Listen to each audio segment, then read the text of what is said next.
In this video I'm going to do an analysis of the Battle of Blackfire Pass, the scripted campaign battle that was released today by the Creative Assembly. I watched it once and it was great, but I found the commentary a bit lacking in terms of information, so I thought I'd just do a rundown of all the different things that we're seeing in this, quite frankly, awesome video.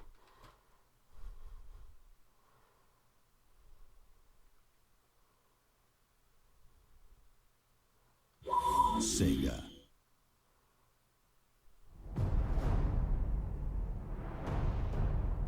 Welcome to our first demo walkthrough for Total War Warhammer.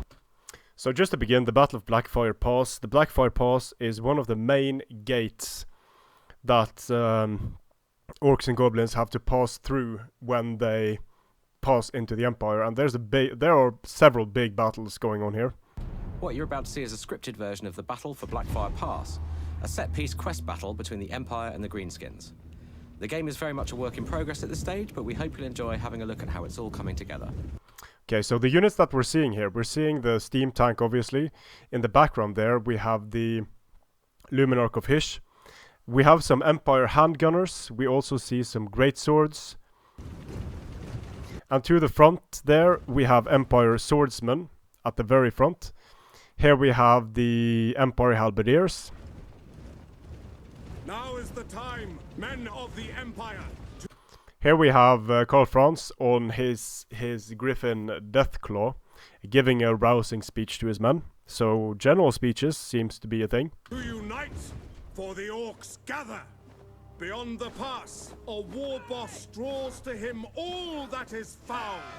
An orc horde beyond imagining. As Sigma. And there are the great swords, wielding a weapon that gives them +2 strength. They are extremely hard to break in combat, veterans of many battles, and they give the Empires a much needed killing power in melee. Our thought, so shall we. We will become part of the legend. We will wipe the orcs from our door. And only when this is done, when our nation has healed, shall I take up Gal Maraz for Sigma. For the Empire! For the Warhammer! And now things become interesting, because now we see quite a few orc and goblin units. These are your standard orc boys, but to the left of them, That was Emperor Karl Franz. We see some forest goblins, and I quite like that they've included some different goblin types here. Giving his rousing pre-battle speech. He's one of the game's legendary lords, so he's a powerful general and a mighty warrior in his own right. Playing a campaign as the Empire, you'll unlock this particular quest battle as Karl Franz levels up. These are trolls, obviously, and what I quite like is that the unit sizes for the trolls, if this is indeed how it's going to be in the final game, the unit sizes seem to be quite big, which makes it more epic. And here we have the Hellblaster volley gun and some Empire great cannons,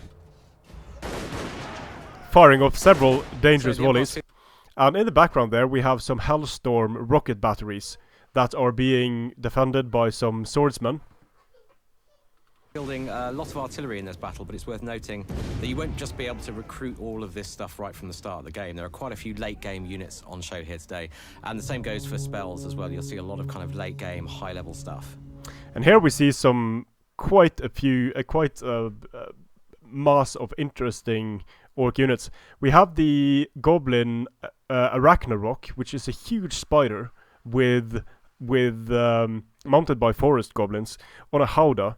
The spider is a powerful creature in itself, and the goblins can throw projectiles at the enemy. Down to the right here, we have some savage orcs. They are orcs that do not believe in wearing armor into battle. Instead, they rely on magical war paint to keep them safe. Let's see how that goes for them. Here we have a giant, 2 giants actually. We also have 2 wyverns and 2 Arachnaroks, 3 giants.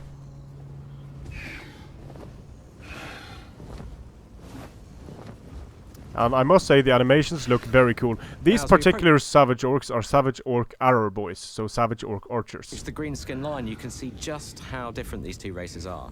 The armies from Warhammer Fantasy Battles give us so much diversity to work with. The playable races in the game are going to look and play really, really differently in both campaign and battle. So one of the things that hasn't been mentioned at all about the orc and goblins is that the orcs and goblins suffer from something called animosity, which means that at the beginning of each turn, unless you're a black orc, you need to test to see whether the unit is going to do what you tell it to. So the unit might start infighting, the unit might not move, the unit might stand and squabble, or the unit might attack someone that you don't want them to attack, for example, one of your own units. So that could potentially be a very nice balancing factor for the orcs. Sure, you have a lot of dangerous melee infantry, but you're not sure they're going to perform the way you want them to. Also, the trolls suffer from stupidity, so if they're too far away from the general, there's a high chance that the trolls will just stand around doing nothing when you need them to charge.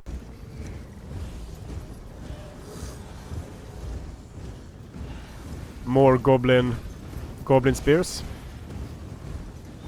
And here are some forest goblin spider riders, cavalry, that, looking at the battlefield here, there are quite a few hills. And one of the cool things about spider riders in Warhammer is that they are very mobile. They can run up, they can scale hills, they can scale walls, towers. They move very well in difficult terrain, so that could be a potentially interesting unit.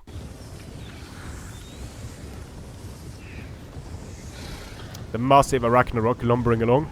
And I have to say, some of these animations look great. Blackfire Pass for a second here, you can just see the kind of fantastical landscapes that we've never been able to do before in a Total War game, and this is just one geographical part of the old world. So what we're seeing here in Blackfire Pass, it's a dwarven stronghold. This is the Greenskin race leader Grimgor Ironhide. He's accompanied by the Immortals, his hard-as-nails band of Black Orc bodyguards. He's also brought an Orc Shaman into battle with him, so we'll see him throwing some spells around in a bit. Okay, so if you watch the other videos, or if you know about Warhammer, Orc Shamans use the big war, and the Goblin Shamans use the little war. And they use the raw energies of the war to cast their devastating spells. More orc boys with a lumbering fat giant.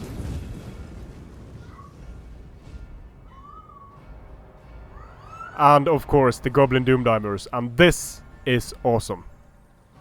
So these snickering little goblins are manning a Doomdiver catapult. Now you can see a goblin fanatic there climbing into the mechanism eagerly with his homemade wings strapped to his arms. And as it fires, you can opt to take first-person control of the Doomdiver and pilot him to his doom. Now, it's a pretty wild ride, but once you get the hang of it, you can really get proficient.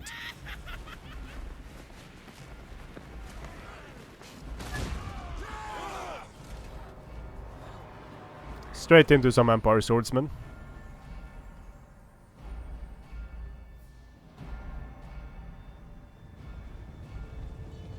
So that's another spellcaster right here. This is a Goblin Shaman. You can see him riding his wolf there. So he casts spells from the Total War magical lore. Here we have some Goblin Wolf Riders going straight into gunfire, Empire gunfire. And this is a good example of how devastating the Empire artillery and gunpowder can be.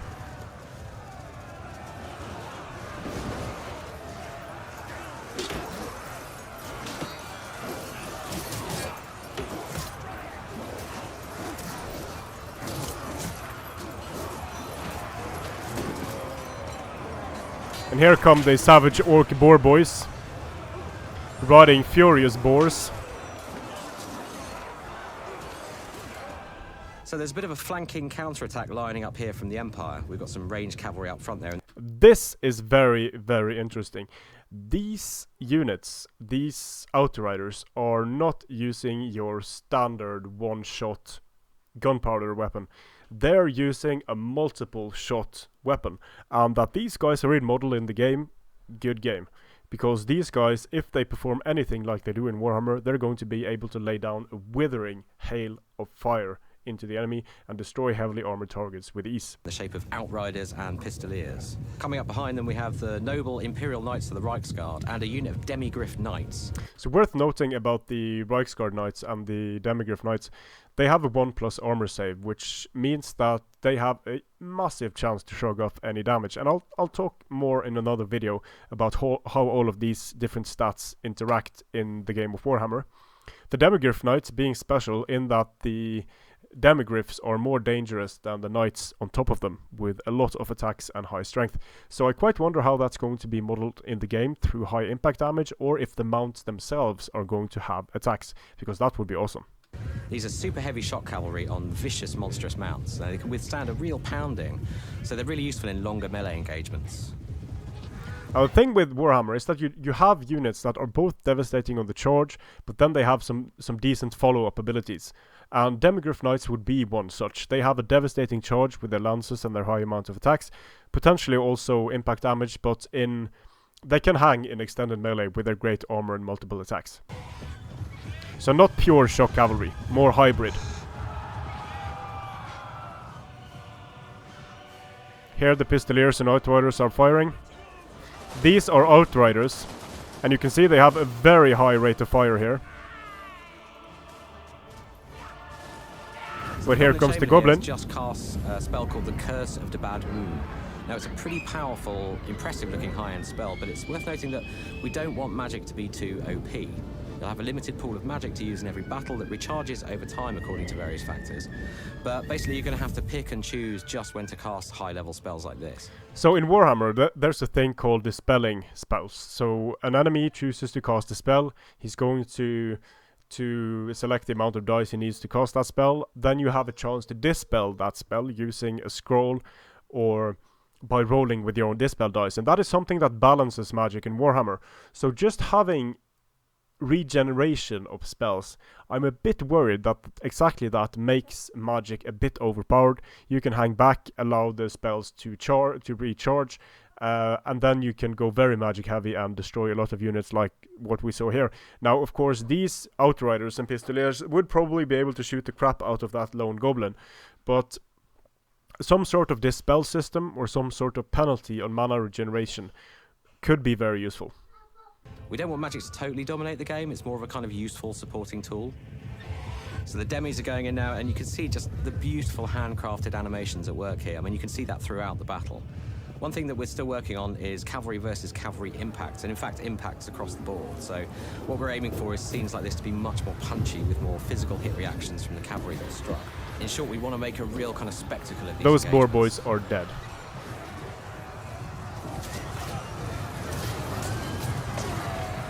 And I do hope we both get Savage Orc boar boys as sort of melee and standard boar boys as more of more shock boar boys.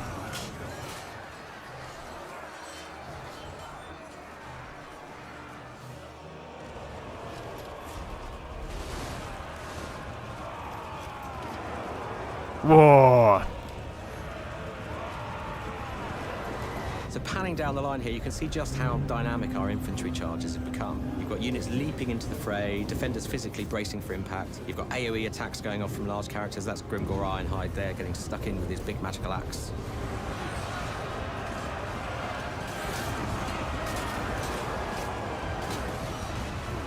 And in go the trolls at the end of the line here. Now, monstrous infantry like this have you know, lots and lots of hit points. They can mete out a ton of damage. And look, the trolls have two different types of attacks. They can bash stuff with their clubs, and they can vomit. And the vomit attack pierces armor, so it can be very useful for vomiting down units like Demigryph Knights and Reichsguard, if it works anything like the Warhammer game. Those big attacks as well. And these guys are also, as you can see, partial to puking acid bile all over their enemies.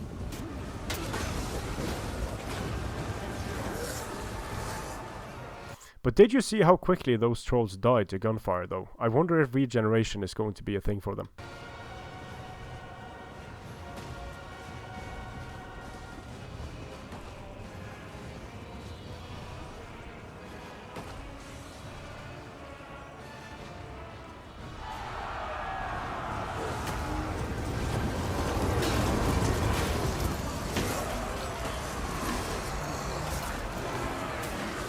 And you can see that duel in the background there between an Orc Warboss and a Wyvern and the Emperor on Deathclaw. And I wonder whether you will be able to target those types of engagements with artillery and other units. So it could potentially be a tactic to send in a cheap flyer and then to fire at the engagement if there's a much more expensive flyer in there. A bit of aerial combat going on here between Deathclaw and the Wyvern. Now, if you gain mastery of the skies in a battle like this, you can then use the maneuverability of your flying units to strike pretty much anywhere on the battlefield.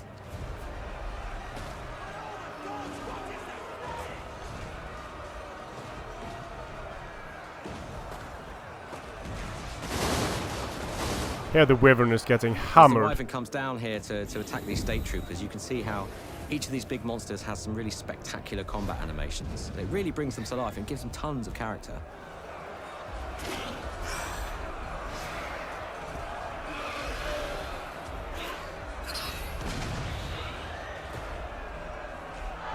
Now, these are two of the Empire's hero characters. This is the Warrior Priest, and just beyond him there, the Witch Hunter. So the Warrior Priest of Sigmar, he's a warrior priest following the demigod Sigmar, the savior of the Empire. The Witch Hunters are unsavory characters that hunt down any heretics and creatures deemed unworthy of life by the Witch Hunters. Heroes are essentially agents, so they can roam the campaign map, perform a number of different functions, but they're also powerful solo warriors in their own right. And this is pretty cool that agents actually have a presence both on the campaign map and on the battlefield. So you can have your agents or warrior priests, witch hunters supporting you on the battlefield. That's pretty cool. And if you attach them to an army, they can then throw themselves into combat alongside the troops.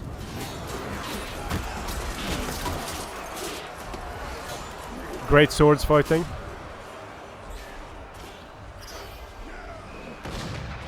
The Luminarch of Hish.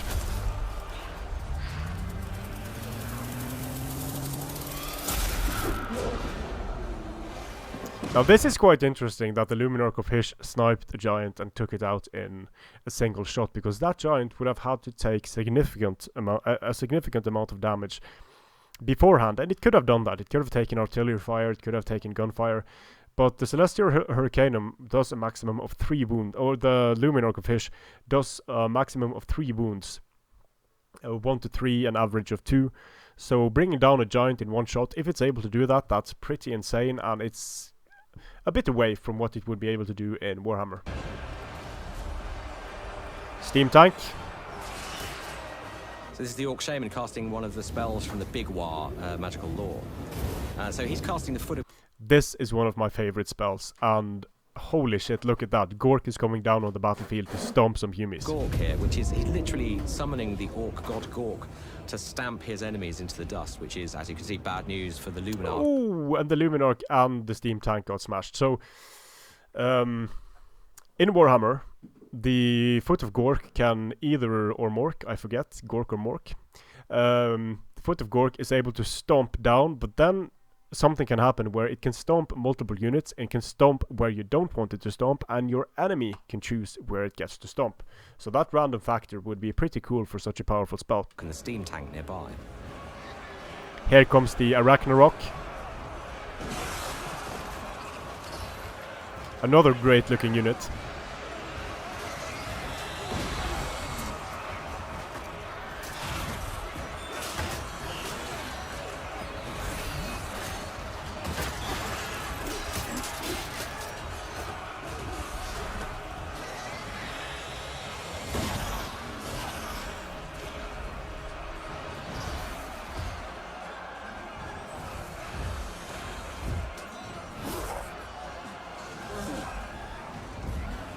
A giant just doesn't give a fuck.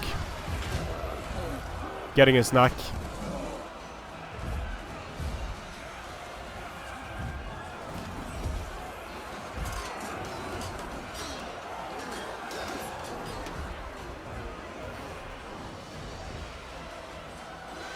There are some pretty cool animations here. I can't wait to get this game.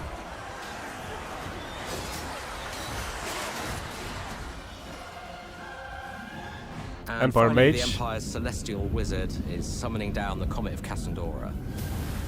They seem to really like the Comet of Cassandora.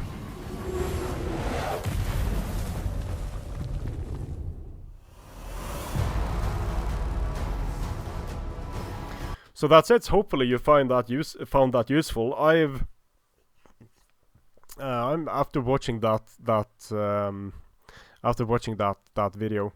I must say my hype level has increased, because they showed a lot of units I wasn't sure were going to be in the game, but it looks like they're going for some serious diversity in the terms of artillery, special units you can bring, heroes, flying units, different types of orcs, savage orcs, forest goblins, spider riders, wolf riders.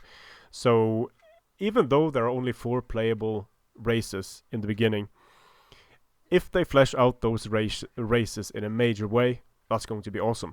However, I am a bit worried about the magic. If there is no way to dispel magic, I don't see how, let's say, the orcs and goblins are going to be able to contend with an Empire player that stays at range, camps, waits for his spells to regenerate, and then just pounds the Greenskin army with artillery the entire time. But of course, that remains to be seen. I hope the spelling is going to be a thing where it takes a certain amount of time to cast a spell, and then you have the option to move someone in range to start dispelling, and maybe use your own mana to dispel rather than to cast your own spells. But let's see. Strength and honor.